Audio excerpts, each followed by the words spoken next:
Have you ever felt like your counselor or your therapist was trying to break up with you, or that they were trying to ditch you and say that you all should see other people? I've definitely surprised clients with the conversation of, maybe you finished up with therapy for this time and it's time to move on with your life. And the emotional responses to that kind of conversation can range from shock to betrayal to hurt and sometimes even to confusion. And so let me break down why your therapist might try to break up with you.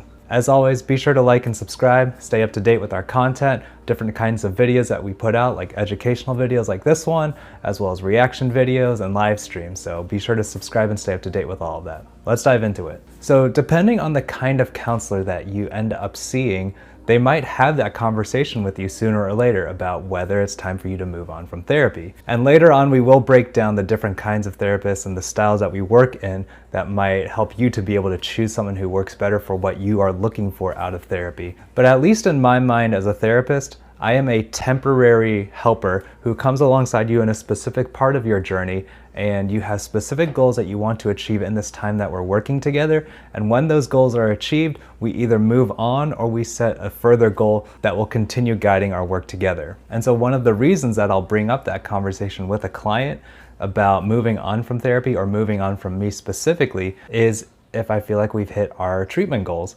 And that's something that I've talked about before. Treatment planning is super important because that helps to guide our work together. If I don't have an overarching picture of what you are looking for out of therapy, then I'm just guessing or basing my thoughts off of what you are feeling or thinking at any given point during a week. And while your feelings day to day and your thoughts day to day are important, it doesn't give us an overarching big picture view of where you're at in your life and in the therapeutic process. Because we all know this, life has ups and downs. You might have a great week, you might have a string of bad weeks in a row. That does not necessarily reflect on your process or your progress in treatment. What that actually means is just that life is random sometimes, and sometimes everything seems to hit at one time, and sometimes things just happen to be great for a stretch of time. And when I set treatment goals with my clients, we actually talk about what will it look like? What will you be doing? How will you be coping? How will you be feeling when you are ready to move on from therapy?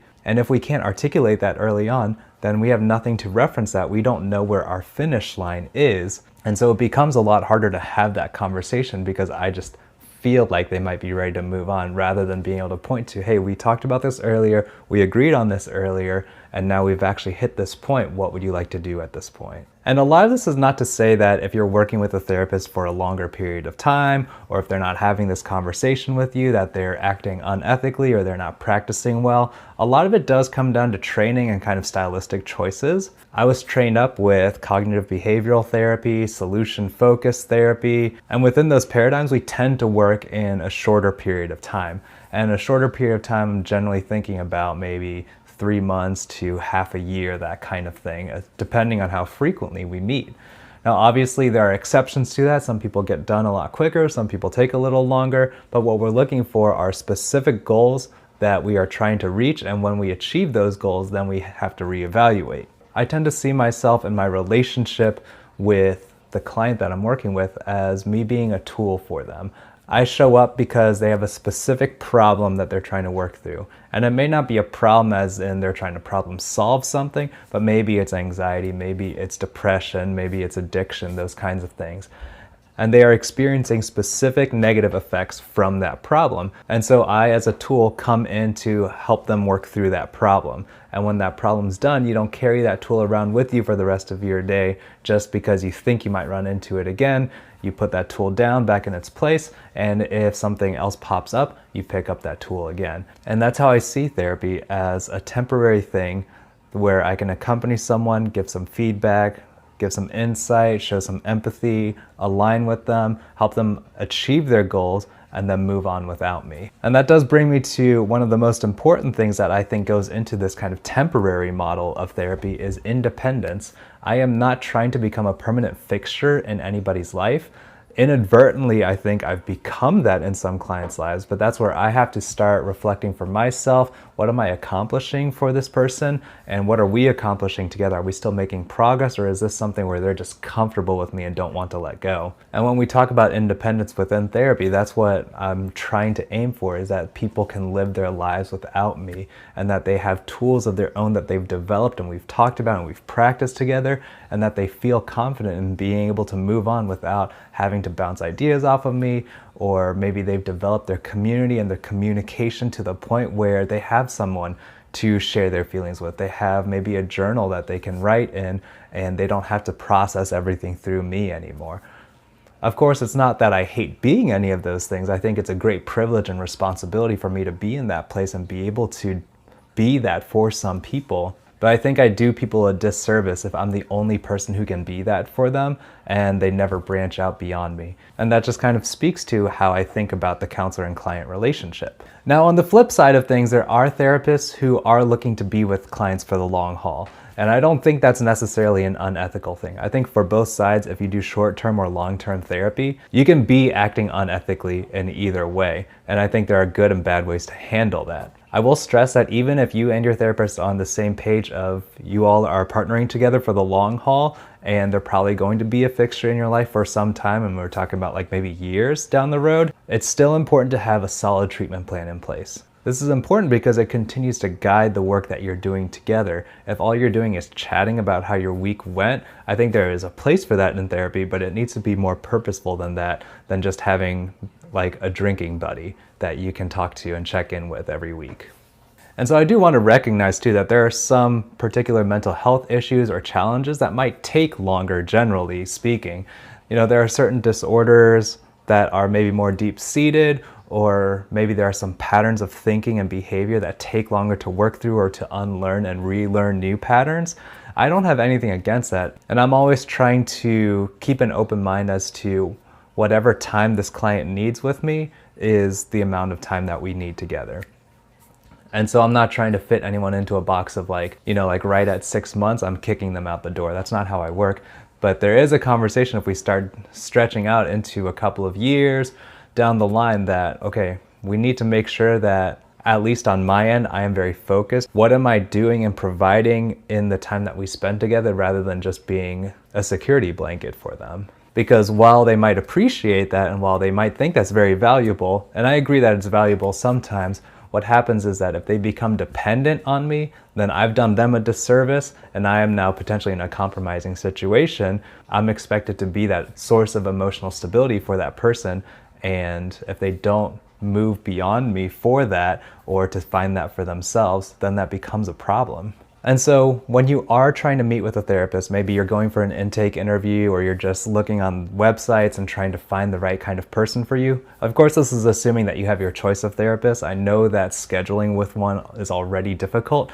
So this is assuming that you have your choice of therapist and you can kind of pick and choose who you're going to see. Some of the questions that might be helpful are what their expectations are about therapy. What kind of time frame do you think we'll be working in based on what you've heard from me so far?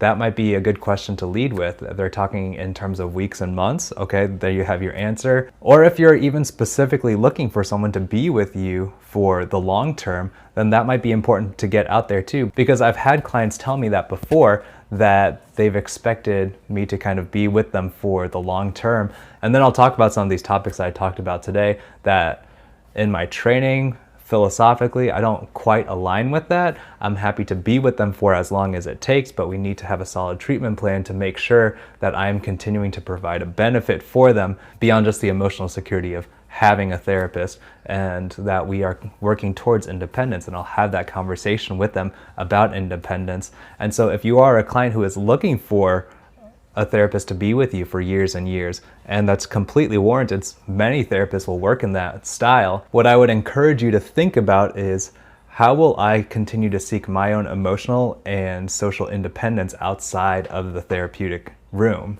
Because I think in terms of the videos that we've reacted to about therapists who have been practicing unethically, it's when the therapist started getting an added benefit from a client who couldn't let go of them, that things become really problematic, because then that relationship turns into something that you can really start taking advantage of because that person doesn't know what they would do without you. And so on the flip side too, for people who are looking for a short-term counselor, it's also helpful to be able to put that expectation in front of your therapist that you're seeing, to say like, hey, I'm just looking for something temporary, maybe like a couple of weeks, couple of months.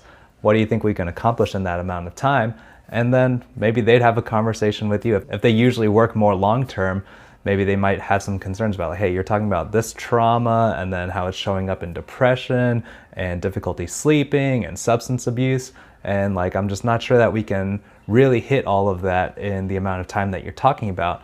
And for people who are looking for short-term therapy, I think something to be able to reflect on is to decide, what is driving that? What is it in me that's moving towards, I want this to be a temporary thing? Is it avoidance? Like, I just want the surface issues to be fixed and I don't want to dig deeper than that. And if that's what you're ready for, that's what you're ready for, and that's totally fine. But to recognize that and be able to adjust your expectations accordingly in terms of both results and how deep your therapist is going to go if they know that they're working with a limited time. Now, of course, all of this does get complicated because most people use insurance to pay for therapy, and insurance companies have their own expectations about how long therapy should take. And so that's just another factor that therapists have to keep in mind when it comes to justifying why they are seeking reimbursement from the insurance companies for the treatment that they're providing. And again, that's where a treatment plan is super helpful to help justify that. So long story short, there's no right or wrong amount of time necessarily to be in therapy. There are times when you can be egregiously wrong in one direction or the other, either too short